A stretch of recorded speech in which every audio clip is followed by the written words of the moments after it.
Hello po, good morning. Ngayon ulit ay nakapag-upload. Ayan. Nakikita niyo po ba yan? Yan ang portable grass cutter. Papakita ko po sa inyo ngayon kung paano yan in-improve ng aking mister. Ayan.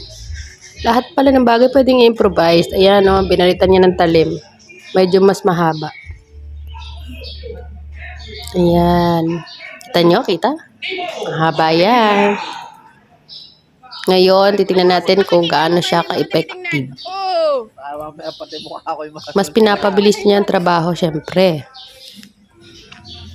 Ayan. Naku, medyo nakakatakot lang. Ilag-ilag din pag may time.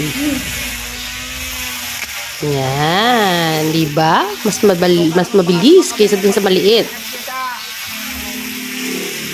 Ang aming improvised portable grass cutter.